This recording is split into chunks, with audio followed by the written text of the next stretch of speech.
Yeah, perfect. Oh. Good morning, everyone. I am Ms. Sushmita Shastri from MMS, Dr. studying in. Vasmati is She will be joining shortly, sir.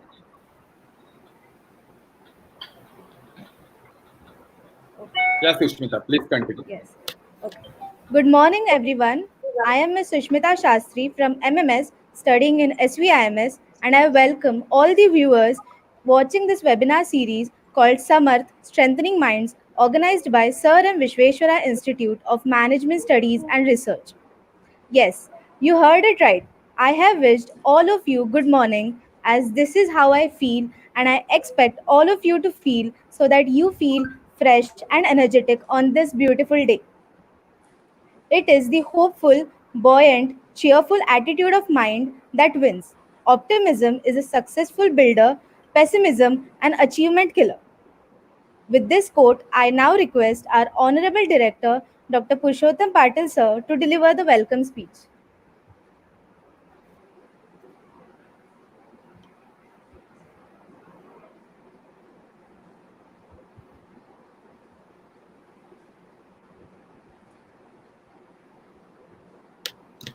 Patel, sir.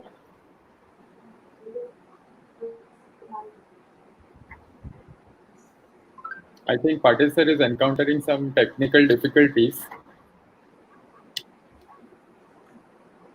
Sushmita. Should I take on? Yes, sir. Yes. Yes, Should I start the welcome speech? yes, sir. Yes, sir. Patil, sir, you can go ahead. Yeah. All participants, our esteemed management,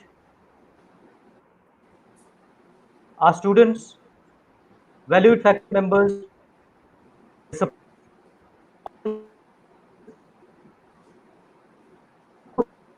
for the esteemed guest for today, the speaker for today, Dr. It's indeed a pleasure, it's indeed a privilege, it's indeed an honor to welcome each of you for this webinar session of Summer Strengthening Minds. Certainly, we are from Sir M. Visvesvaraya Institute of Management Studies and Research, located at Mumbai. We belong to a prestigious National Kannada Education Society, a trust which is dedicated to education since 80 years. Or pre-independence era was the time when this particular trust has started its dedication, its commitment towards the society, its work towards the society. Sir M. Visvesvaraya Institute of Management Studies has been named after the legend Bharatna Sir M. Visvesvaraya, who has been a pioneer and a role model, most sought after, the learned engineer that the country has ever had. Has recognizing this legendary person, Sir M. Bharat Ratna Sir M. Visvesvaraya. Visvesvaraya Institute of Management Studies, after its inception in 2010, it's around a decade as of now we have completed. So it's really a wonderful experience for all of us. Completing 10 years towards the dedication of management education. We are located at Wadala at Dadar, the central location of Mumbai, and very convenient for any student, any person who wants to reach the institute, because we are one of its institute which is having the advantage of location, where people can travel to the location, our campus, from anywhere from Mumbai very conveniently, easily reachable from the central line and the harbor line and the metro railway stations, which are the lifelines, the travel, the mechanisms for the city that we have. So that's the organization altogether. We have amongst the top third emerging B schools in the country by Times of India survey 2018. This has been the reason because we believe in the culture of innovation. Innovation has been the key, has been the the core of we have. For example, just to quote, we started our postgraduate diploma in management, which is AICTE approved 3 years ago. It is a AICTE approved 2 years program that we have. Our Master of Management Studies is started 10 years ago, but PGDM we started 3 years back. And we decided when we are starting this program, what is it that actually our parents, our students are looking out for? Is it the certificate? Is it the learnings, only the academic learnings? Or is it that they are looking out for careers after the 2 years program? So we decided exactly to address this area of the employability skills. This inspired us to start this new program of Earn While You Learn program, which is offered by only one of its B school in the country to have this mechanism of earn while you learn. Program, in this 2 years program, during this program, we are offering internships for the student from the first or second month of taking admission for the PGDM course, for the PGDM program. Now, we are in a situation where we see B schools struggling for placing their students even after 2 years of the MBA program. But here we accepted the challenge that we will groom him right from the second month, from the first month of taking admission for the PGDM program. So how we take it forward? We decided that we will provide him internships. We will follow all the regulations provided by AICTE, by the handbook, by the regulators, by the government of Maharashtra, by government of India. And along with that, we will see that 5 days a week, our student will be associated with some company so that he will learn the lessons, the live lessons, the classroom actually that we call in the field, in the customer's place, in the operations area, where he actually learns the live lessons and he gets to know many things there. So 5 days a week, 4 hours per day, he is set for this internship program, and we are completing all the norms of AICTE classroom sessions also during this particular week's time. Just to balance a critical balance for us. Of course, for the student, he is expected to be expecting a challenging environment, balancing between the academic sessions in the morning and going for the internships during the day.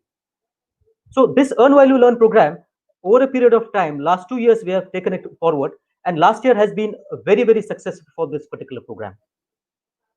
So to say in this area, we started with an our student is earning anywhere between 8 to 10,000 rupees, and we had a close to 90% record of placing our students in internship also. So that has resulted us into giving better placements after the 2 years time for our students. Our PGDM student who was on internship, we have him procuring the highest package when he went in the second year. The final placements that he procured was of 12 lakhs per annum. So that has been a benchmark for the organization. Been a historical moment for the organization. And the entire credit, the entire commitment goes again to the management, again to having this innovative model of Earn While You Learn program, the internship program that we have, which helps the student to earn some amount of money, around 8 to 10,000 rupees per month, for 2 months of internship, along with the academic curriculum that he's having, and at the same time getting good final placements also. Respected audience, I would like to also mention the historic and very important achievement of our organization. Last year has been a great year for us to cherish with. Our second year batch, the final placements that we are talking about, in the month of January 2020 itself, we had completed close to 98% of our final placements. That means nearly all of our students were placed, except one or two students who preferred to go for entrepreneurship or joining their family businesses, or maybe they had difficulties in joining the companies. So 98% by the end of January 2020 for the final placements. I think it's a record not only for Sir M. Visvesvaraya Institute of Management Studies, but I think it's a commendable record for any B school to be in the system. And incidentally, this we had a challenging time after that. How do we get this? Of course, Earn to Learn is one of very important areas that we have for our students to offer, the internship program that we have with PGDM. But at the same time, what do we have for our MMS students also? What do we have for the PGDM students that grooms them at a different level? Here we are providing them with certification courses also. and that comes as a complementary to them during the 2 years time that they have. Certification courses related to any area which is emerging area. You talk about digital marketing, we have certification courses in business analytics, we have certification courses along, very importantly, with some certification programs they have, which you guide them, which they qualify for the programs, and they get very good placements over a period of 2 years time. So that has been one of very important USPs that we are actually would like to address and we would like to present to the audience.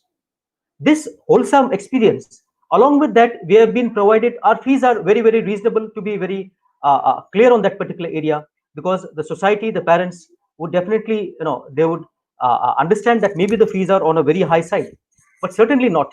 We are having our ties with various banks, with various financial institutions, which help the students to procure the financially weak students to get along with that particular course and take advantage of this particular system.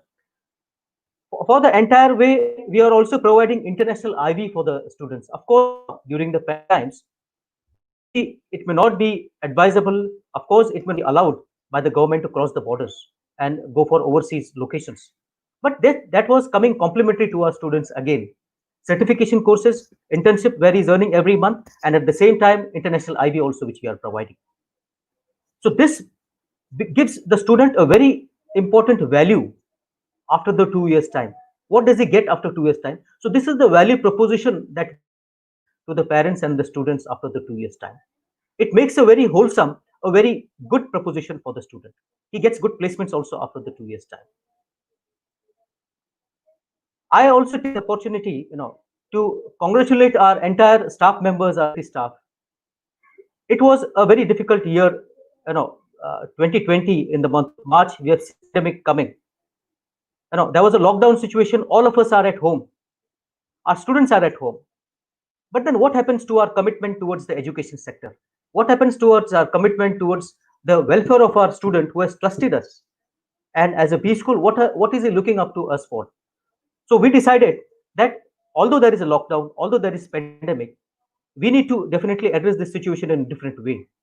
From March onwards, we had started our online sessions, our webinars for the students. One important milestone has been strengthening the minds, the series that we have, wherein every Sunday we are inviting, or Saturday we are inviting expert from the industry. We are having international speakers right from Singapore, right from New Zealand, to top multinationals in our country also, to very successful entrepreneurs also, and top managers who are addressing our students every Sunday and Saturday. That way, the students does not lose the connect in his career, and he gets certain insights how we can address this particular challenging time, this particular career. So this SAMARTH program, strengthening the minds that we have, it actually is a webinar series which we are all together inside for this particular session. I've taken a good amount of time of this webinar, but certainly before I give it to the dais, I give it to Sushmita, two things I would like to mention. One is, yes, I would like to assure the parents, I would like to assure the students, along with our to serve the society, along with our commitment to serve the students and society. At the same time, we do have certain obligations from AICT side, certain obligations from UGC side, University of Mumbai side. So let me assure you, on behalf of SVIMS, on behalf of our institute, that we will follow every rule and every regulation that is stipulated by the government authorities and UGC and AICT. So at this, and before again, if I don't salute, if I don't appreciate, if I don't, if I don't put a word to the sacrifices that our healthcare workers and our police people are working for the country, I think I have not done my job. So on behalf of our organization, I sincerely salute to all the families, to all the people who have given their best in spite of all these particular challenges, and at times given their lives also for controlling, for keeping all of us safeguarded and protecting the society. So with this noble thought in mind, Dr. Vijayalakshmi, I immensely welcome you for this particular great session of SAMARTH webinar series, for this great session of today, and hope that our students take great insights from your particular session, interactive session for today. Welcome all of you once again. I wish you all the best and request you to please take care and stay safe. Sushmita, it's over to you from now. Thank you. Thank you, sir, for your words of wisdom. Strength does not come from physical capacity, it comes from an indomitable will. This is the famous quote by the father of our nation, Mohandas Karamchand Gandhi. And with this saying, I would like to introduce our guest speaker for the day, Dr. U.B. Vijayalakshmi. Dr. U.B. Vijayalakshmi, MD, DPM, is a renowned psychiatrist in Vijayawada, Andhra Pradesh, and has been practicing since 25 years as a consultant psychiatrist at Sparsh Psychiatric Clinic, Vijayawada, Andhra Pradesh. She also is an MD in Biochemistry and is presently working as a professor at NRI Medical College, Guntur, Andhra Pradesh. She has conducted several mental health awareness programs and personality development workshops for adolescents in various schools and colleges. She is a resource person for programs on mental health in All India Radio and Doordarshan Vijayawada. She was the editor of Archives of Mental Health, a psychiatry journal of Andhra Pradesh Psychiatry Society, and has herself published several papers in national and international journals. She is actively involved in medical education and is a resource person for medical education and research methodology workshops at NRI Medical College, Guntur, Andhra Pradesh. She is an American Heart Association certified basic life support instructor at Dr. NTR University at Health Science Vijayawada. She is also providing telecounseling services during the COVID-19 pandemic. She also, with a few like minded doctors and friends, run a free monthly medical camp under the umbrella of Chinmaya Mission where they treat hypertensives and diabetics. She is deeply interested in resilience and positive mental health and applying the ancient wisdom of our country in her psychiatry practice. Now I request our Dr. U.B. Vijayalakshmi ma'am to give her insights on the topic When Life Gives You Lemons, You Make Bhelpuri, turning challenges into opportunities. Thank you, Sushmita, for the wonderful introduction that was given. And thank you, Dr. Patel, sir, Director, for telling me about and sharing about the noble history of this lovely university and college that you have. So I'm just sharing the screen right now. Let me see whether to get it. Yeah. Are you able to see the screen? Are you able to see the Yes, PowerPoint? Yes, ma'am. Yeah. Yes, ma'am. You can put it in slideshow mode. And I'll put it in slideshow. Right. yeah. Yeah. So I'm going to start this presentation. It was a very different title for this presentation. And this title, I was just mulling over different titles for this presentation. How do I make it more attractive to the youth? Because that is what I found out, that a lot of youth are going to watch this. Then my son told me, why don't you put this title? So when life throws lemons, make Bhelpuri. I said, what is this title? I mean, I was not immediately comfortable with the title.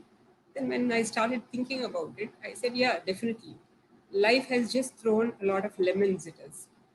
Lemons are something which make things very sour to us. The taste is not so good.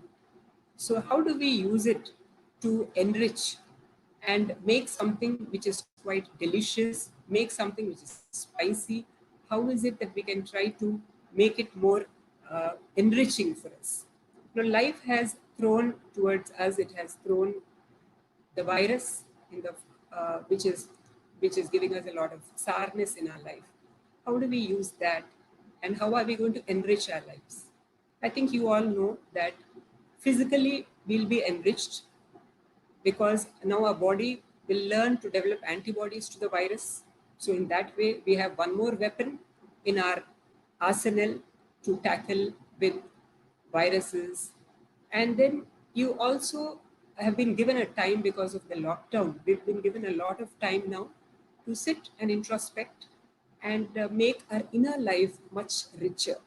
And once your inner life is richer, definitely the outside life also becomes rich. And Bhelpuri also stands for the lovely street food that Mumbai and Pune are known for. And now this street food, because it's not available so easily outside, we start doing it at home. And the lemon definitely adds spice to this food which is available now, which we are preparing at home now, during especially rainy days like what we are having here right now in Vijayawada. And I'm sure even in Mumbai. So now let's look at this cartoon now, what it says. It says that life during the quarantine, the only two things we are not running low on are hormones and drama. Definitely that is very true. We are running low on enthusiasm. We are running low on our finances because in some places people are laid off and there is a lot of uncertainty. We are running low on happiness because we are constantly worried about this uncertainty. So, but what we are not running low on is the stress hormones are rising, and all the melodrama that you see, not only in your TV sets, but also in your own homes, are because of this hormones. So a lot of drama is going on. And then comes, what do we tell the youth, or if it is small children, what do we tell them in a language which they understand? So here, this fowl, the mother fowl is telling the baby, I know social distancing is weird, but just try and think of it as a game of everyone outside is lava. So that it is, now the baby is scared of lava. It knows that when it is exposed to lava, it will definitely die. But are we going to tell something as strongly like that to the little ones? So that is again something that we have to think about. How do we explain about this uncertainty to them? And Kerala is the one which has led the way into showing us how the new normal is going to be. So you can see people now wearing masks everywhere where they go. And definitely they're armed with sanitizers too. And God's own country is the one. And they were lucky in that. For them, it was that they had the Nipah virus before. So they were all prepared for how to deal with the disaster. Whereas for the other states, this came in as a rude shock to them because they were unprepared for this.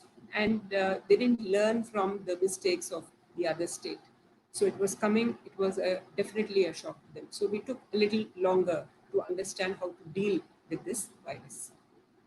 So what I would like you to do is I want you to remember these 10 letters because each letter now stands for an acronym so that you can remember what you're supposed to do to have good mental health. That is fight COVID, FIGHT-COVID. So we'll see how we are going to fight COVID. And this acronym will definitely tell us how do we deal with whatever is there ahead. So as you can see now, we are standing at a fork in this life. One fork, that is the one path, is the tried and tested path, which we have been using all along. In this path, what we have seen is, it's very clear, we have our schedules, we know where to go, we know when our college gets over, we know that we have a good time with friends, all that which was there till COVID time. So till we had the effect of COVID, till then the path was very clear for us. Then we have the other path. This other path looks quite dark. We don't know what may be lurking along this path. And it is this path that we are suddenly challenged to work on. We have to work and walk on this path. So we don't know. Our mind itself starts creating scenarios of fear. It says that who knows what things may be lurking in the dark. And we have very little knowledge about what is there at the end of this road. We don't know. We don't know whether anyone has walked on this road before, because for every country in this world, this is quite a challenge which they have not yet learned how to tackle. We are still learning new truths every day. So what is there in our option pool? We want something which is quite orderly, which we know something about, but the reality looks chaotic, it looks unclear, there is a lot of uncertainty. So what do we have in our option pool? So therefore now, whenever our computer hangs, so we know what we are supposed to do. It is time now, similarly, to reboot the human system. So all our old ways of living now have to be shifted, and we have to learn new ways of handling this pandemic. How do we do that? So we all know that keeping the mind busy is a great task. That is why we have the famous adage which says that the idle mind is a devil's workshop. So how do we keep the mind busy? here, I think you know this famous character here. This is the genie, and the mind really works like a genie. This mind, unless you keep it busy, it definitely is going to make your life hell. How do we keep it busy? I was reminded of a lovely story here. There was this person who prayed to God for a genie. He said, I want a genie which is going to fulfill my every need. And so he was given this genie. And the genie always used to do immediately, used to follow his master's command. So he says, I want a house. He got a lovely house. He said, I want money, plenty of money. He got money. He said, I want fame. He got fame. Whatever he asked for, he got. Finally, he didn't have any work to give to the genie. So when he didn't have any work to give to the genie, then what happened was the genie said, okay, I'm not getting any work. Now I don't know what to do. I think I'm going to kill you. He told this to the master. The master got very scared. He prayed to God again and he said, what do I do now? This genie is planning to kill me. So God asked him to go and talk to a wise man. So he ran to the wise man who was close by and he asked the wise man, what do I do? He said, very simple. Ask the genie to straighten the tail of the dog. So when you straighten the tail of the dog, as you all know, it again curls back. So then the man was very happy. He ran back and told the genie, I have a lot of work for you. So the genie very happily clapped his hands and asked, yes, tell me, what is the next thing that you asked me to do? He said, go and straighten the tail of my dog. The genie sat working at it, and it was never straight, and the man was quite happy. The same thing is with our mind. If you allow it to be idle, it will start giving you a lot of things to be fearful about. See that it is always engaged, busy, thinking of good things. Because the more you think of good things, the happier your life will be. It might sound very simple, but you know something, truths are very simple. So then we have the first letter in this acronym, which is fight. So the F here, what is this F standing for? F is standing as this famous saying which Swami Vivekananda used to love, Kshudram Hrudaya Daurbalyam Tyaktvottishta Parantapa. That is, get up, face whatever calamity is there. Face it, face your fears. After all, it is just a small virus which is there. Is this capable of causing so much of uncertainty to you? And learn that fear is nothing but face everything and respond. Learn to respond, not react to situations. So how do we learn to respond? What do we do? For this, usually our reactions will be, it will be denial, like this little boy is saying. Like he is not bothered about what he is looking at. He says, I'm just very selective about the reality I accept.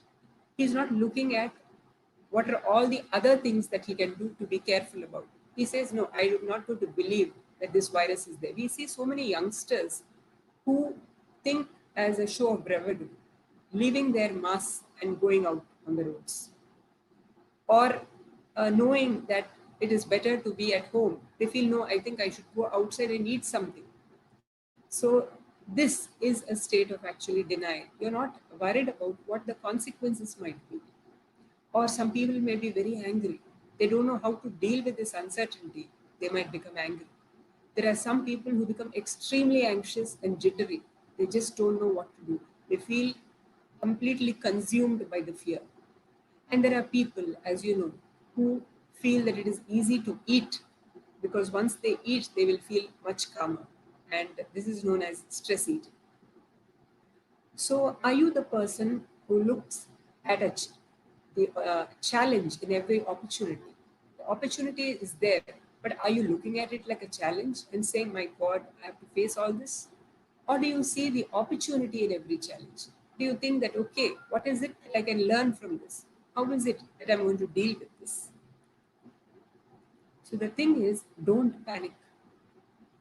We have heard about people who were hoarding toilet paper, who were hoarding masks, who were hoarding groceries, vegetables, because they were worried about maybe we'll not have enough.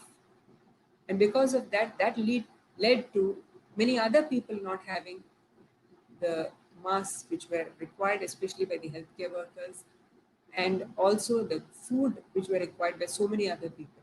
So don't enter into this mode, which is a panic mode. So as you know, this is our prototype. It is from this animal that we have come a long way to become this beautiful instrument called the human being. This animal, as you can see, the monkey from which we have come, from which we have evolved, this only knew how to react to situations. Like if it was seeing something which was slithering or something which was moving, then it used to think that that could be a snake that might eat it up. So it started running away from it without bothering to see what could that thing which is slithering there be, because that is what it is made up of. That is what it's wired to do. So this is known as being a reactive person. But what about us? We have what is known as buddhi. This is the ultimate power of a human being. We have been given the power of choice. We have been given the potential to choose. So we see something slithering there. We go there to investigate and we see what could that be. Is it just something like a gust of wind which makes it appear as if there is something slithering there? So it is the power of choice that we have, and all thanks to the intellect, or we can say in medical terminology, something called the prefrontal cortex. So that is the one which is responsible for us being able to be proactive in doing things. So are you proactive? Because you have been given that power to choose how you're going to respond to this pandemic. Normally, this is the way which we respond, because this is like a sort of a conditioned pattern. So how do we respond to an unprecedented threat? You can have a mild response, you can have a moderate response, you can have a severe response. The mild one will be slightly worried, slightly anxious. Moderate, you are terribly worried, terribly anxious. And if it is too severe, you can't bear it anymore, you might become depressed. So check your mood. How is it? Are you slightly anxious? Or are you very much worried? Or is it a very severe state of worry or depression that you are in? Just check it. So how do you know that you're stressed? Because look at people around you in your home or even in yourself. Because when we are stressed, we usually cannot focus. We get angry easily. We are not able to sit still. We have difficulty sleeping. We might feel sad all the time. We worry about what the future is going to be. We keep crying for no reason. We feel very tired. I remember we have a technician who works for us in the hospital. And she came to me and she told me, Madam, I hope you are all doing well. I said, yeah, we're all doing well. And she said, I'm very sorry, madam. I said, why, what happened? You know, one day when you were going home, you were driving the car, and I kept calling you again and again and again. I said, I know that. I didn't answer the call. And after I went home, I spoke to you. She said, I know, but I'm very sorry. I should not have done that. And look at me. Why did I do this? So she is going through a lot of stress, feeling guilty for no reason. There was nothing to feel guilty about. She called me because she didn't know I was driving. And I went back home and I called her up. But still, she felt very bad about it. And she was constantly saying that. So definitely, she is stressed out during this crisis. And look at the language which you talk. There is something called a reactive language and a proactive language. Reactive language is saying that I can't do anything now. This is just how it is. I don't know what's going to happen. You just give it up. Say that. So that means you feel that there is no choice for you. It is something like something has been put on you. You don't have any other way to deal with it. There is no choice at all for you. Look at the different language here, which is shown in green. It is the proactive language. You can say, I choose to be different. I will choose an appropriate response. I prefer to do things this way. So there is definitely a choice which is available. Take up that choice and learn to face the reality as it is. And you also have to remember that there are 3 regions of control every human being has. First is which you can control. What is it that you can control? Definitely you can control your mood. Definitely you can control your behavior. You can be clean. You can maintain hygiene. You can see to it that you do your regular exercise. You can see to it that you do your chores at home. You can see to it that you maintain a routine. These are the things that you can control. What is it that you can influence then? What I can influence will be, can I influence people in my family also to maintain good hygiene? Can I influence my friends to do that? Can I influence people in my community to take good care of their health? What can I do for that? So think about it. What can you influence? And there is another area that you can't do anything about. What is that area which you can't do anything about? You can't do anything about how long this pandemic is going to play out. You can't decide when the vaccine will be effective and ready for all of us. You don't know when the college is going to start. Definitely your college e-learning has started, but face to face, the colleges are going to reopen, you don't know. So why do you have to worry about things which you can't do anything about? Look at what you can control. Look at how you can contribute by influencing others. Think about that. And also remember something called the two arrows. This was told by Buddha. The Buddha said that there are always two arrows which we have in life. The first arrow is the situation, suddenly what it has given you. The second arrow is your response to that situation. You can't do anything about the first arrow, which is COVID right now. Yes, definitely you know that now that it has come, you can't suddenly imagine it and say, please go away, and it's not going to go away. So now that it is there, that is something that you have to face. That is the first arrow. The second arrow is, what are you going to do about it? Are you going to keep crying, weeping, suffering, saying that, oh my God, this is what is my life, I can't do anything about it, and start panicking and thinking, am I going to die? Are my people going to die? Am I going to get the illness and never ever come back? So this sort of thinking is not going to be helpful at all to you. So you have been already hurt by the first arrow. The entire world is hurt by the first arrow in the form of a pandemic. But are you going to hurt yourself using the second arrow? Are you going to purposely inflict this pain on yourself? Just think about it. Because once you inflict this pain, your intellect cannot do anything. Your mind cannot think clearly. So think about it. Are you going to inflict yourself with the second arrow? Another important thing by which we can deal with our fear is try to have a routine. Try to set a routine for yourselves. So what is my routine going to be? Till now, you were so used to going to college at probably 9 o'clock and then coming back home at whatever time you used to come back home. So you had a routine, and after you came back home, you knew what to do. You knew when to get up, when to go to sleep. Everything was scheduled and very clear. But now you have a lot of time. You have a lot of time to binge eat whatever your mom prepares or whatever you get or whatever you yourself are preparing. But be careful about what you eat. Eat healthy food whenever you get. Then fix a time to study. Fix a time and see that you don't sit for continuously long hours, because posture also is, you should be very careful about your posture, the posture that you're going to maintain. See that you have a good study table when you sit to study. So look after that. What about helping out with chores? So at home, now that you're at home, you don't have to be nagged to do everything. Look upon that as a responsibility that you have to keep your house neat. So what can I do? And then give some time for exercise. It could be yogasanas, it could be any other form of physical exercise. So give yourself time for all this. And here I have purposely put a picture of a boy helping his mother and not usually of a girl. This is to avoid bias. Okay?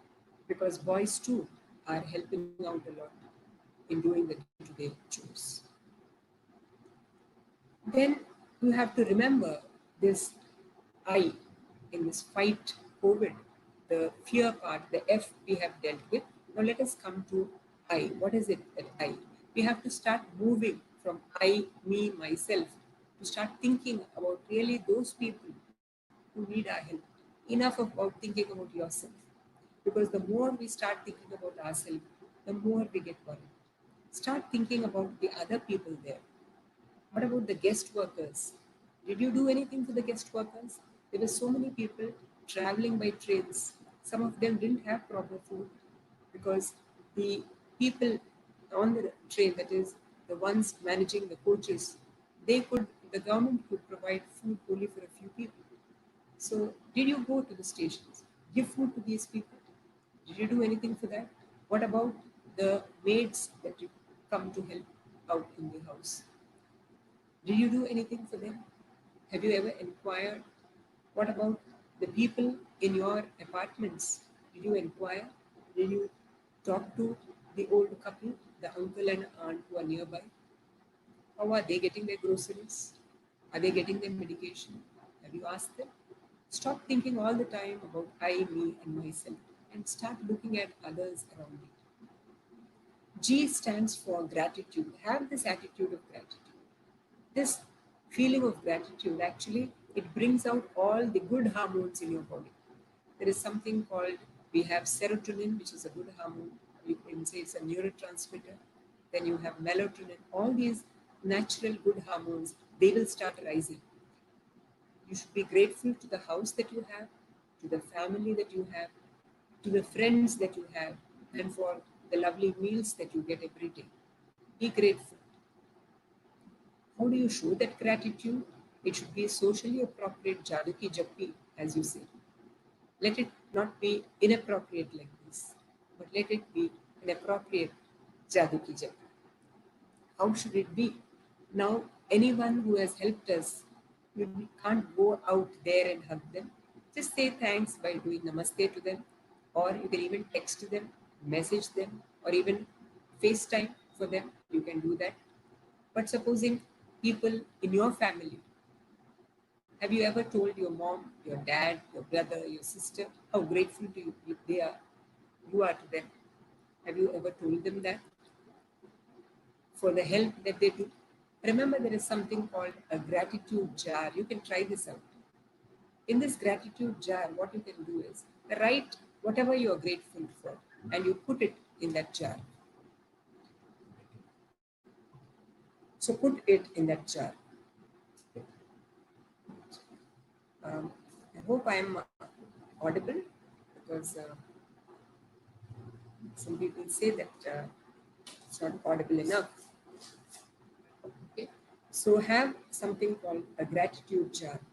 This gratitude jar, it will help you to start putting things in that, little chips of paper, where it could be that you are grateful for the meal that you have, grateful for having such parents, grateful that you are alive today, grateful that you are able to breathe normally, grateful that you are, supposing you're a person who just returned from the hospital, grateful that you've just returned from hospital, alive, happy, and safe. So write this and put it there. And if you have something nice to say about people around you in the house, write it and put it there. When they read it, they will feel so happy. So this is one way of cheering them up. And the H here is for help out. Help people. We have seen this. So many people coming out to help. The police people were being helped by people, civilians helped them. For the guest workers, their children, food was being given. People even started helping out for the ones living nearby, elderly people who couldn't go out and get their daily groceries or medicines, etc. So for them, it was useful. So helping out in that. And this helping out, which is also known as dana, I would like to tell you a small story regarding this dana. Now, I believe extremely good people, extremely wicked people, and people like us with a mixture of good and bad, the three of them went to God to meet their creator. And they asked the creator, What do you want us to do? Give us something to do. Give us some inspiration. That is what they asked him. So he just said, the creator just said, "Da." That's all. And he didn't say anything. He went back. And these extremely good people, let us call them devas, very good people, they said probably "the" stands for discipline. So probably that is what I should do. I should start disciplining my life. So that is Dhamma. In Sanskrit, it means Dhamma. So let me start doing Dhamma. Let me have a control, because I've been given everything in my life. So therefore, let me learn to have control. Then the extremely wicked people, let us call them Rakshasas. Okay? So they said Da. Probably Da means Daya or compassion. Okay. So that means we have been very wicked. We have been hurting people, looting people. It's time for us to show compassion. And the humans, people like you and me, they started looking at that and saying, what could this Da be? Then they realized that Da must be Daya. Daya, it is Dana, sorry, not Daya. Dana. Dana means charity. So what is it that I can give? It is in this way, by giving, that we try to improve our mind, that we try to make our mind more happy and cheerful. So that is what you should start engaging yourself in. Do a lot of dana or charity. And remember, this charity is the one which helps us to know the difference between human being and being human. Being human is having the humane qualities in us, that for which this body and mind were given to us, this humane quality. So what can I do? So, and this charity need not be giving money or going out and helping over there. It can be simple things like checking on your neighbors, checking on elderly people, checking on a hassled mother. So just look at that. What can you do at home? Helping out with the chores. All this, a simple word of thank you, a simple word of showering them with confidence. All these go to make their lives very happy. So just a word, giving them a word itself, something to be grateful for. So let us think about it as the. So what is your superpower going to be? We need not be like these Avengers, like having masks and doing so many things. We are also having our own masks now. And we can be armed with this sanitizer and mask, and we can do our bit to society. How can we help out? Think about that. What is it that you are good at? How is it that you can contribute to this world? By contributing to this world, by thinking about something other than yourself, you can see to it that something great comes to this earth. And that is the power of youth. Youth have that power. Actually, a lot of youth are there. The percentage of people in the age group between 20 and 30s, there are quite a lot of people are there. So that is the power that we have. So we have to learn how to channelize that power. It is very easy for this power to go into wrong hands. So you should learn to have a control over your mind so that you can contribute something to society. And the T stands for trust in the right information. What is the information that you can trust? A lot of information is going on in the social media, is going on in WhatsApp, it's going on in Facebook, Twitter. Can I trust that? Think about it, because it's only right knowledge which is smart. You should be very judicious in the use of social media. If it is causing a lot of tension to you, be away from it. That is how you can be safe. Everyone is quite confused with a lot of messages that are going around. There are some people who said that garlic is healthy, and they started stocking on garlic, and they started having a lot of garlic, thinking that it is good. Yes, definitely garlic has some antimicrobial properties. It will kill bacteria. But there is no evidence to prove that it is going to protect you. So don't unnecessarily start stocking it up, thinking that it is going to help you. Similarly, people were saying that in summer, we will not have COVID at all. Humid climates and hot climates, it's not going to sustain itself. We saw that. even in hot and humid climates. Whatever the climate be it cold, be it rainy, be it hot, it still survived. Because it is not surviving somewhere outside, it is surviving in the safety of your body. So be very careful about how it comes. So always check certain websites. I would ask you to check a WHO website, that is the World Health Organization website. Then you can check the website called ICMR, Indian Council of Medical Research. Then Ministry of Health and Family Welfare. So they have. So look at those where you might get a completely correct information. If you just read up on this WhatsApp, you may or may not get the right information. And always check it with a medical professional before you decide to implement it. A lot of news comes, and remember, when you're all watching together and depending upon your expressions to whatever is being learned, the little ones, the children around you, the young adults in that room, they are also going to watch and observe all this.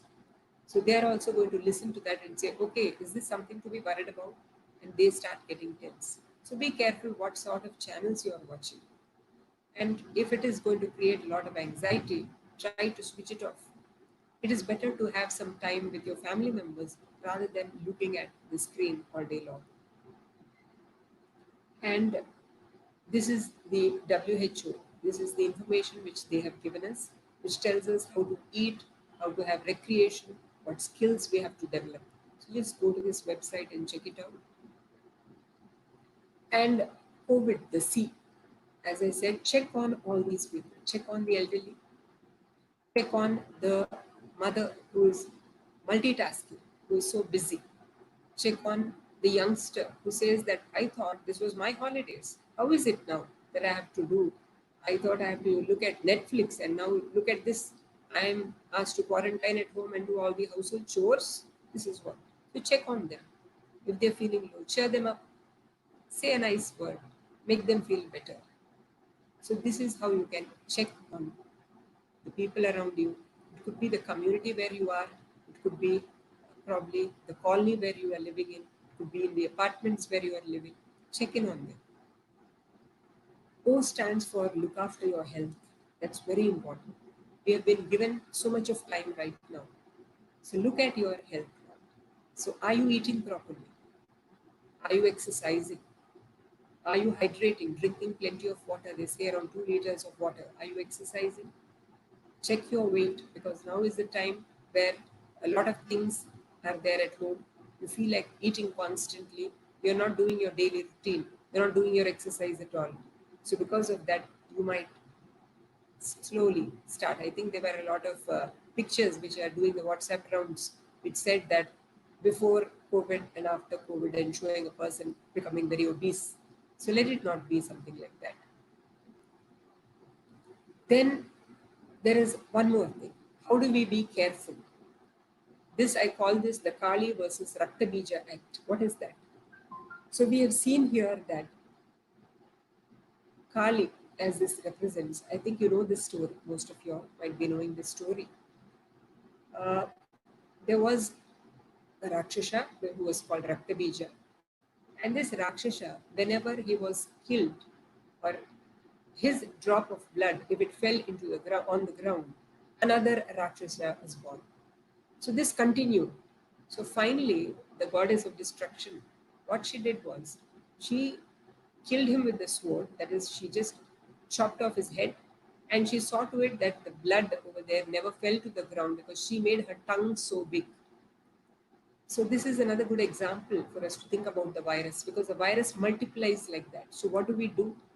You have to arm yourself with these two things to keep you healthy, in addition to improving your immunity by taking good food. Arm yourself with the sanitizer and the mask. Never forget these two. They are now an essential part of your life. Using the sanitizer, you can kill all the germs which are there.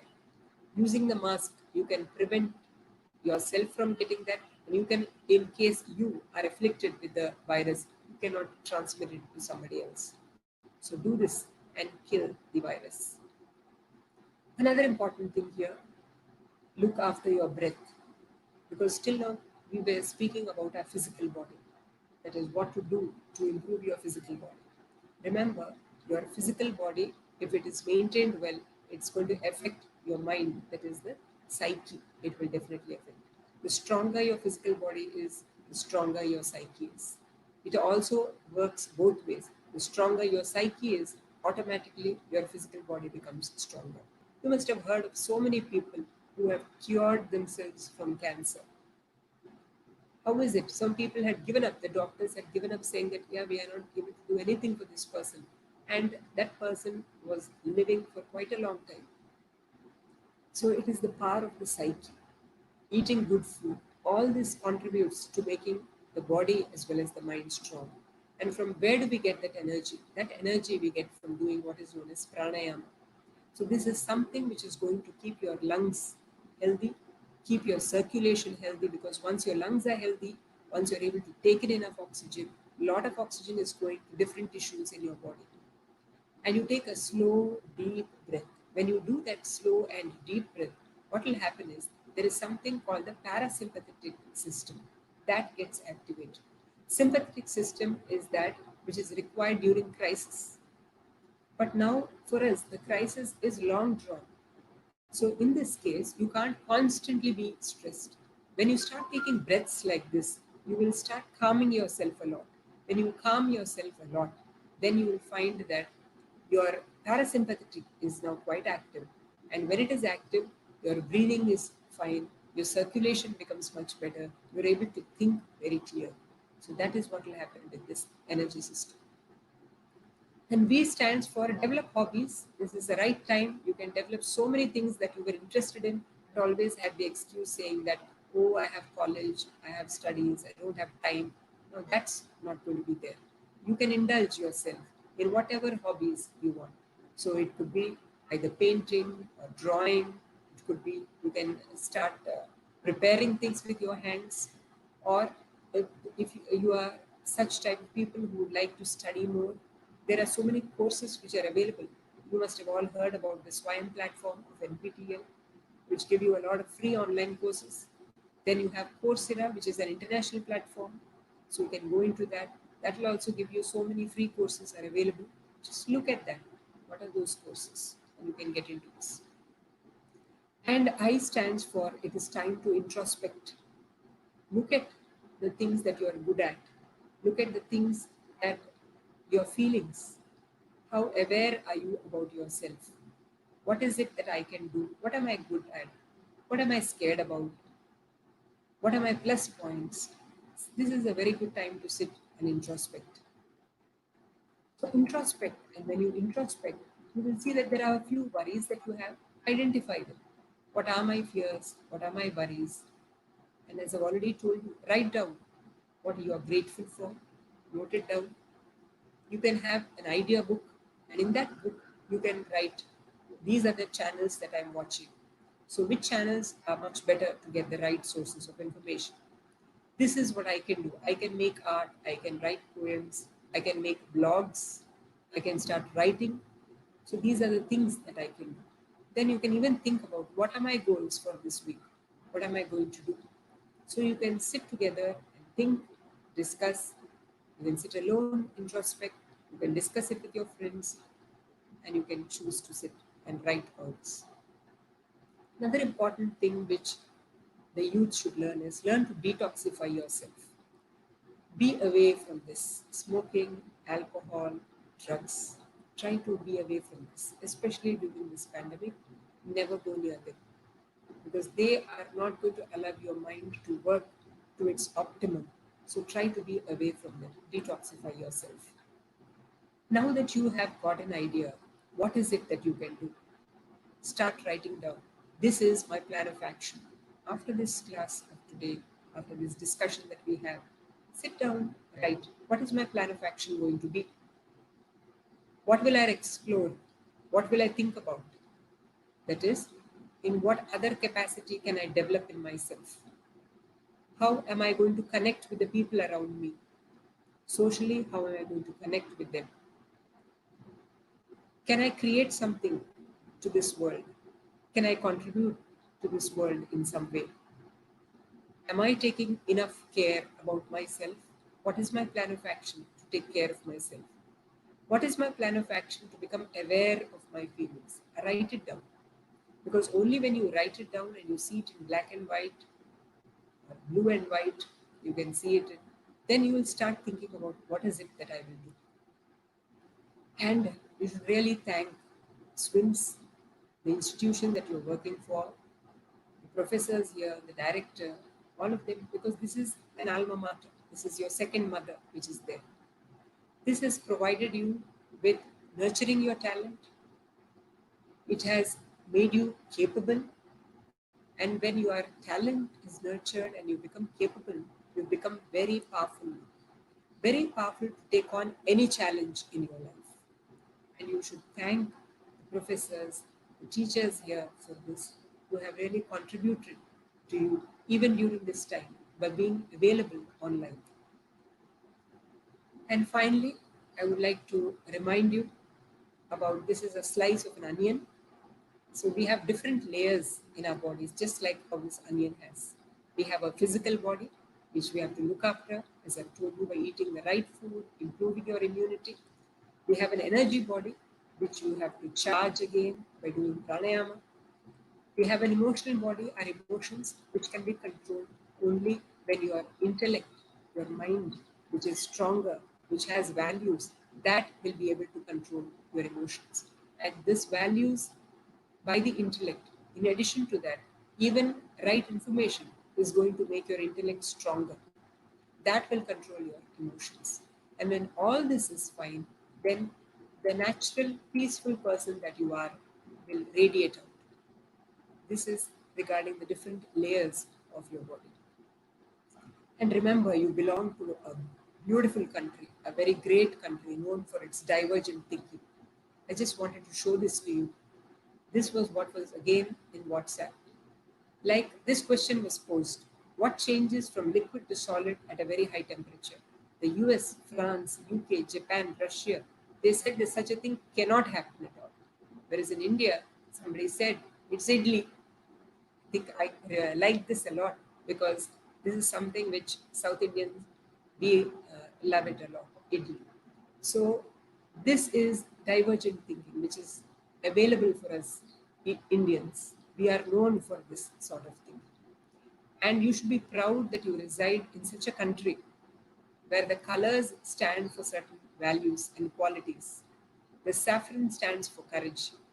The white stands for truth. The wheel stands for dharma. The green stands for prosperity. Remember, your dharma is your duty. You do your duty with courage and you always get to know the truth.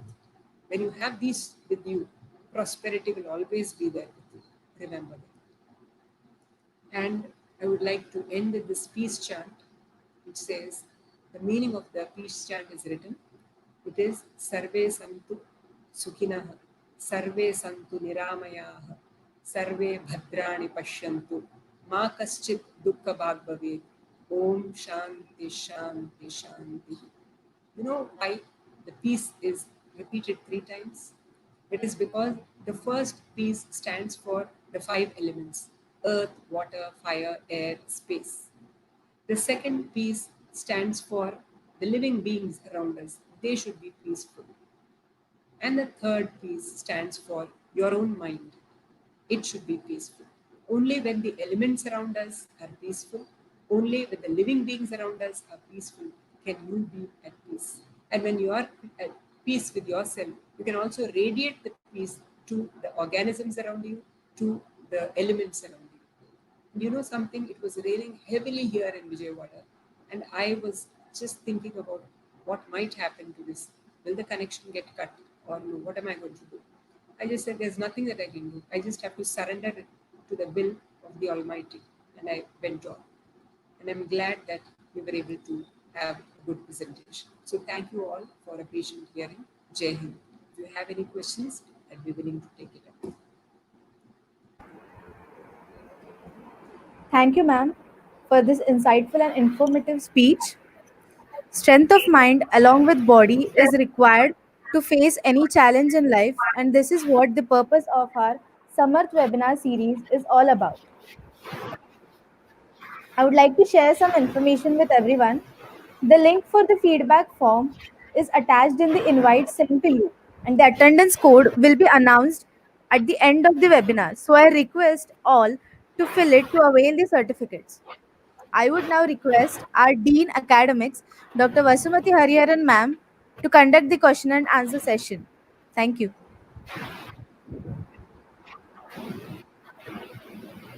Thank you, Sushmita. I hope I am audible. Ma'am, fantastic. Dr. Vijayalakshmi.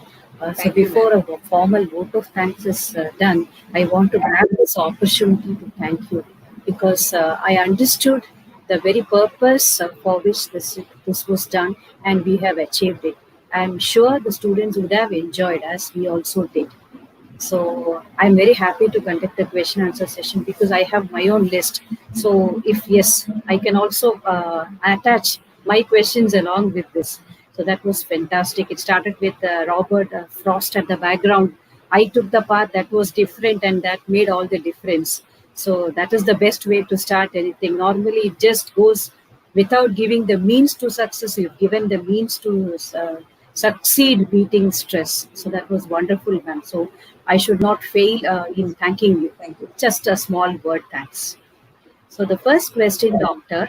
So we've got a good set of questions. So the first from a professor, right? So you spoke about resilience or mental strength.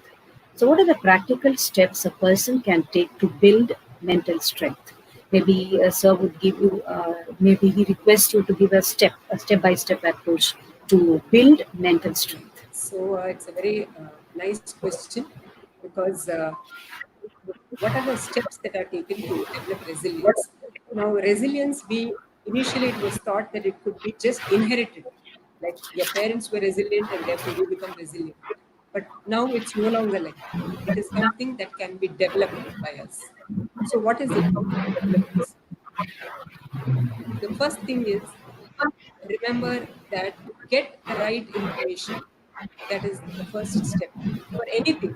Supposing you're facing a challenge in your life, try to look at that completely as it is. What we usually do is we start catastrophizing. That is, we start thinking, oh my God, what's going to happen? Will this turn out bad? Or what we do is we keep thinking that I have made those mistakes in the past. I think I'm going to repeat those mistakes. So these are the things that we should avoid. And that will be there only when you look at things in the right perspective. That is one. How do we develop that perspective is by slowing down your mind. So learn about practices like pranayama. I suggest that. And try to do meditation. And some people find sitting for meditation is quite difficult. There is something known as mindfulness meditation that I think many of you all might be aware. What they do in mindfulness is just be totally aware of whichever task you take up. Because then the mind is totally engaged in that task. You are not going to allow it to go into the future or the past. You're going to fix it there. So that is known as mindfulness. So get into that mindfulness. And remember to not shirk your body. Give a lot of care to your body. See that the body is given good food to eat, exercise to do. Because these are the two things which are required to keep your mind healthy. Your body should also be ready to deal with any stress. So keep that. And another thing is you have a good group of close friends, or it could be family with whom you share. Because there are some people who bottle up everything. And when they bottle up everything, suddenly a crisis comes and they don't know how to tackle it because they don't have anybody to share it with. So learn that. Learn to share. That is what prevents us from going to the deep end. We'll be able to be stable there. Definitely, we might not reach the state of Sthita Prajna state. That is where we are totally balanced and we are totally calm. Probably we might not reach that state. But at least when you have something to be worried about, the ability to come back to normal, that is what is actual resilience. You face a problem, you go slightly down, then you come back, bounce back. So that you should be able to do. So that will help you in doing that. So your mind, your body, remember that the two of them are linked. So you look after one, the other thing will be looked after. And when you look after both, it will make you more integrated. Another important thing is, usually for us, we are a disintegrated system. That is, we say one thing, we think something else, we do something else. So that builds a lot of anxiety. So once you integrate this whole thing, that is whatever you think, you do. Whatever you do, you say also. So then it leads to more clarity in what you say, and more people are going to be influenced by this. This is integration. So once you're internally integrated, that will be shown in your activities outside. That builds up a lot of resilience. So remember those things, that your social interactions, pranayama, good food, and ability to look at every situation. My aunt had sent something called a Hanlon's razor. Hanlon's razor, she says, is it is something where I believe you look at the positive thing in every situation. Supposing somebody has ignored you. So when you feel that they have ignored you, instead of that, you think that maybe they are preoccupied with something because of which they did not look at you. So if you think of it in that way, you won't be terribly worried at all, and your mind will be more balanced. So that is how you can deal with it. That was a wonderful way to beat up the stress. Thanks, ma'am. And there's one more question from the students. So how can they face an interview, or maybe to speak a group of people without any nervousness, fear, or inhibitions? Because we all felt that inhibition is it stands as an obstacle towards reaching the goal. So how can you fight inhibitions out? Like I have already said that, usually when we think of I, that anxiety starts. Now you think that I have to make a presentation, and all these people are going to look at me and they're ready to pounce on me where I'm going to make a mistake. Or you will think that if I speak now and I make a fool of myself, that is another thing you'll be worried about. Or you say that I may not be prepared enough. Why don't you think of it as I'm doing something, I'm teaching something to them, it is my contribution. So look at it that way. Supposing there is something that you have to make a presentation. If it is for some organization, you're making a presentation, or it's your interview, you think about how I can contribute to that organization. So when you think of it in that way, the words will start flowing easily. Second thing that you can do is practice. Practice is very important. Start practicing in front of a mirror. Or you can just prepare some questions for yourself and say, okay, this question will be asked, this is how I'm going to answer. You keep practicing it. Or you have a friend to act as the interviewer and you practice with them. If all this is still not going to work, then you can meet your doctor who will prescribe a medication just to reduce that slight stage fear or that anxiety that we have. So these steps will definitely help you.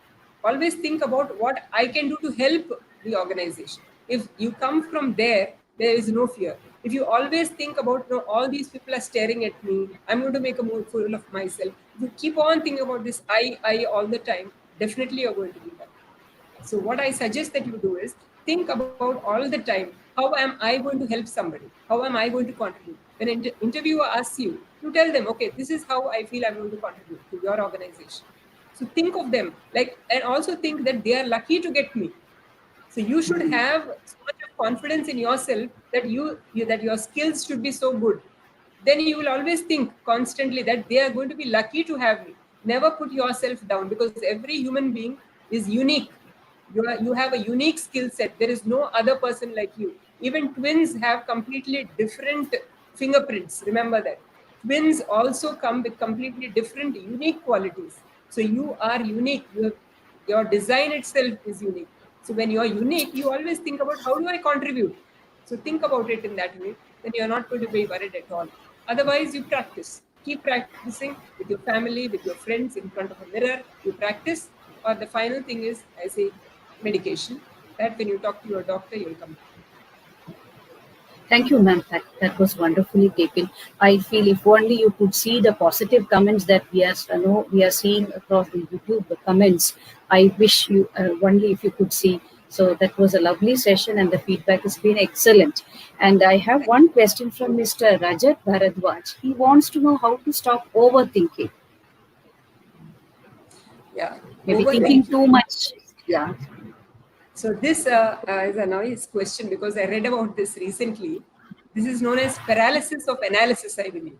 They've given a name to that, paralysis of analysis. See, normally we analyze a situation. That is fine if we analyze it as far as we can. But supposing we analyze it too much, so that is known as what is obsessive thinking. That is, you catch hold of that and you keep on worrying about that. You keep on worrying about it. Your mind starts moving into that. So how do you deal with your mind which is constantly going around that same idea, which is not allowing you to rest? So for that, again, the same practices come. Mindfulness practices which are going to help you. And you can also do in a lot of exercise, because I tell some of my patients, exercise more. The more physical activity they have, your mind starts releasing some chemicals called endorphins. So when it releases that, it makes the mind much cooler, much calmer, so that you don't keep worrying about the same thing again and again. So if physical activity, running around, is going to be difficult for you, do simple exercises at home. Do exercises that you can do at home. If you can get a cycle or something at home which you can practice on, you can have a treadmill you can practice on at home, you can do that, or simple yogasanas, pranayama. This is going to help you a lot. So that will prevent you from thinking a lot. And if I don't know, because it is Bharadwaj, I'm just telling you that even Arjuna, the great person, imagine a person as great as Arjuna, he was paralyzed when he saw that he had to fight and there was a big army. Suddenly then he gets the idea that I can't. And he has analyzed so much that his analysis becomes completely compulsive. He's not able to control. He starts analyzing things wrongly. So that is known as, don't go into that paralysis of analysis. So try to make your mind. That's why I think that slide that I had shown, mind is like a genie. Unless you give it the right work, it starts eating you up. So don't allow it to eat you up. Make it busy. Involve yourself in activities which are going to contribute to society, which are going to contribute to your family, which are going to contribute to your mental well-being. So do that. That was another wonderful answer, ma'am. So you have a genie within yourself. You don't have to look out for genie outside. You have a genie inside. So better you manage that genie properly, then you are successful. That's one. So I have a question here, ma'am. See, many of these new recruits, when they join, they have a different level of stress. I know. So HR people have a better word. So I'm not from that background. So you have a positive stress, like you have that enthusiasm to perform. So in that, going in that direction, people tend to make mistakes, especially our new recruits. So what advice would you like to give them? So how to beat the positive stress? It need not be always negative. So over enthusiasm, maybe, as just I have joined.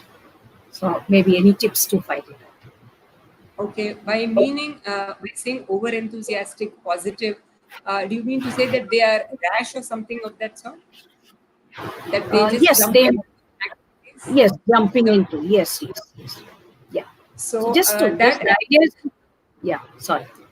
So for that, I think actually the experience is the best teacher.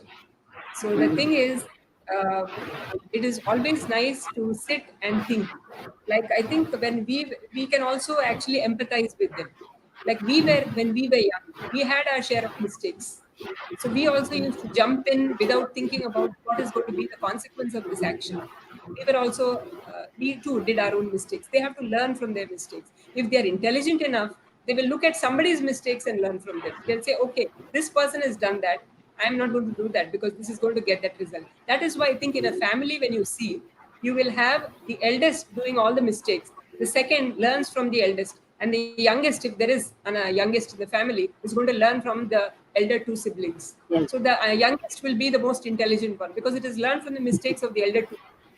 So that is how you can have. That is what I suggest is they have to make their own mistakes. They have to learn from their mistakes. And if they're intelligent enough, they will learn from others' mistakes. So for them, the only thing is we cannot stop the enthusiasm, because once that enthusiasm is stopped, they feel is that they are not being allowed to express themselves. So let them make their own share of mistakes. Let them learn from that, because life is a very good teacher. We might think that no, we are going to control everything, but we realize that there's something larger than us, which will definitely see to it that we don't stray away from the path. It will again bring us back. That is what life has. Absolutely. Our students who have just got placed, they have a lot to learn from these sentences. They are all there in the list, so they all will have listened. And Rajat wants to thank you for the answer which you had given. So my next question would be something like this: uncertainty. So COVID is something that actually is uncertain, right? We do not know what is going to happen. So this uncertainty desists young minds from taking risk. Is it going to stop them, or does it discourage? Actually, I think uncertainty has brought out a lot of innovation, I think. Because just see now Sushmita, who's there, who's doing the presentation here, she has got on to, I think they were very good with net savvy and all that they were. And now they've been given all these other challenges also. Go present something, do this work. So I don't think. And at the same time, there are some people who have started getting into research because very youngsters are getting interested in research. They have so much of time. Only thing is, probably our role will be guiding them towards the right way. Because now they have so much of screen time with them that they might get into other things which are not required. They might get into other sites which might not be useful for their minds. So over there, we may have to guide them a bit. But otherwise, I think they are now is a beautiful time for them because they're very savvy. They are all digital natives they are. So they are very savvy with whatever is going on right now. And I feel they can contribute more to our. I have a lot of hope for these youngsters. I feel they can achieve a lot. It's the only thing is they have to set their mind. Most of the time, their chalta hai mentality is there. And once that chalta hai goes off, and once they become focused, I think we have a very powerful energy which is there, which is just waiting to get unleashed. And so I also have a positive feedback from one of our trustees, Mrs. Padmaja Banwasi. She is like a pillar of strength for all of us. We are one family. So ma'am has felt that it was refreshingly different and interesting topic and very aptly explained. So I thought I should tell you that also. So I think we can take one question, ma'am. Can we have one more question, please? Yeah. So this is actually from one of our resource persons, our visiting faculty. So they're also there watching the session. So what would be the most important challenge post-COVID that our students should look out for? Maybe one or two important challenges that you foresee at this point of time so that they should look out. Most important challenge is for them to get themselves away from the screen now.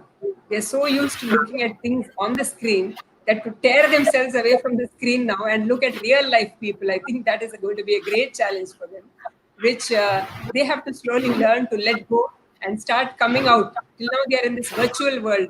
Now they have to come out and face reality. And I think that is the challenge that they will have to face. Otherwise, I don't think there is anything which is going to be different post-COVID. Thank you, ma'am. That was fantastic. And I have one question. Sorry. This actually is endless. Maybe we have to send you mails. So one question to take on, where to start this influencing which you were talking about during your presentation. So influencing family, friends, and community. So from where we can start. So maybe as a professor or as a mother, where to start with? My students or my children or my community. It's just for all of us. So how do we influence? Influencing. When I start looking at, for example, let me take my own case. I'm at home. Now I sit and I have to multitask. I have to do so many things. My college I have to give online classes. I have to do my cooking here. I have to do some cleaning here.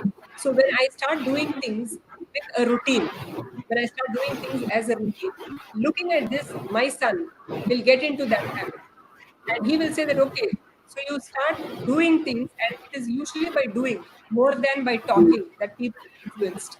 So when you start having a routine, and when you start delegating work, they'll be ready to take it up. Don't put everything on yourself and then at the end of the day say that, oh my God, I am doing so much for this family and nobody gives a damn about what it is. They might say that. Don't get into that. No melodrama at all. So just tell them, see, this is much I can do. I can't do this much. So why don't you take up a few tasks? So they're going to help you. So your husband can chip in, your children can chip in, and children, once you speak to them very clearly, without any of this drama, they'll be easily able to take us. So they'll say, okay, this is how you can do it in your family. Next thing is your friend circle.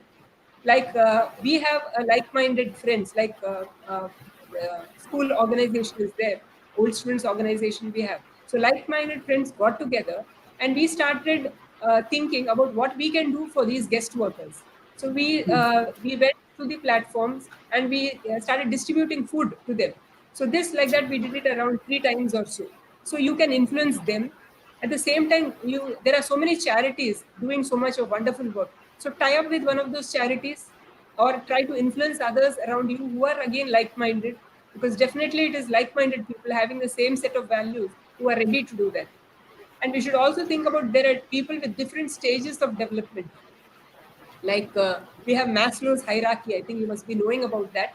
So in Maslow's hierarchy, we have the basic needs. For us, luckily, thanks to God, our basic needs have been met with. Now we can think of something higher. Now, what can we do to contribute to society?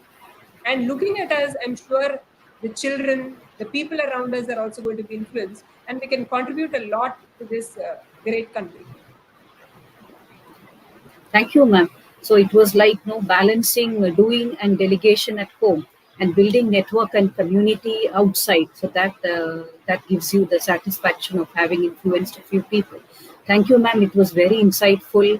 And I thank the organizers, Narendra and Professor Rao, for giving me this wonderful opportunity of conducting the question and answer session. Thank you very much. Over to Sushmita. Thank you, ma'am. I would like to announce the attendance code for the day. The code is MB 0001. MB 0001. MB 0001. Now I request Professor Rajalakshmi Rao, ma'am, our HR head, to deliver the vote of thanks. Thank you, Sushmita. I, Professor Rao, on behalf of Sir M. Visvesvaraya Institute of Management Studies and Research, would like to extend my heartfelt gratitude to Dr. U.B. Vijayalakshmi for taking out her valuable time on such a beautiful Sunday to make this webinar possible. Your words of optimism and positivity will definitely go a long way in benefiting a lot of students. And ma'am, please note that I've already started my gratitude jar by thanking all these people. I would also salute you and the doctors and the frontline COVID warriors who are rendering such kind of selfless service to the nation during such COVID times. Thank you, ma'am. I don't think thanks are enough. So I would definitely thank you once again. I would like to thank a host of other people who are instrumental, starting with the captain of our SVIMS ship, our director, Dr. Purushottam Patil, who has always motivated his team of students as well as staff to always keep the light of learning and service ignited in our minds and hearts. Thank you, sir.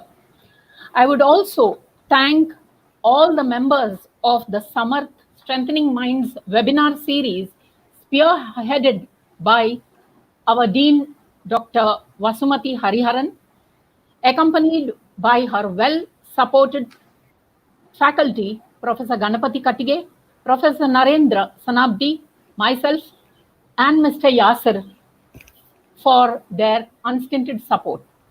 I would also extend a special thanks to Professor Narendra, who is our faculty head, Information Technology, for his overwhelming support and ensuring web connectivity to ensure smooth and successful running of our webinar series. And this is our 9th webinar series. I also thank our pretty host of the day, Ms. Sushmita Shastri, for hosting this webinar exceptionally well. I would be failing in my duty if I would not extend my thanks to the SVIMS management, Mr. Parthasarthi Nayak, Mr. Anand Banwasi, Mrs. Padmaja Banwasi, Mrs. Bhavani Bhargav, Mr. Joshi, and many other of our trustees for their encouragement, support, and guidance in every initiative taken by SVIMS to ensure that the students are well groomed and placed in their lives, ensuring their smooth transition from campus to corporate. Last but not the least, I must commend all you wonderful audience for patiently listening to the webinar on such a busy Sunday and responding and participating through your valuable questions and feedback. I would like to mention here that if you wish to access our previous webinars, which we had conducted on behalf of our institute, you can go to our website, log into www.swims.com, and then you can access our webinars, which will be displayed shortly. Maybe 3 days it will take. It will be displayed shortly, so you can go to our website and view the webinars. Or any other kind of information that you wish to get from our institute, you can definitely go and log into the website. Or there are telephone numbers, two telephone numbers which have been reflected on the webinar brochure. You can kindly call up and get all the details of our institute, or any kind of suggestions and feedback you wish to give. You can give it on these numbers. And once again, I thank all of you on this webinar and off the webinar for making this a grand success. So now I hand over the forum to Sushmita to give her concluding remarks. Thank you, ma'am. I once again announce the attendance code MB0001. MB0001. MB0001. Kindly note that the feedback form will be open for 10 minutes from now, after which it will be closed. Thank you. Thank you all for attending the webinar and making it a grand success. So thank you so much, Professor Narendra, Professor Vasumati, Dr. Patil, Director. Thank you so much, and Sushmita and Professor Rao. So thank you all. Had a great time interacting with all of you. It's a nice experience for me because Professor Narendra showed me all how to enter into this. So I was a little worried about this initially. But thank you for all of your help. It was nice. Thank you so much. See you all. Bye. Thank you, ma'am. Bye. Thank you. Thank you. Bye, ma'am. Thank you.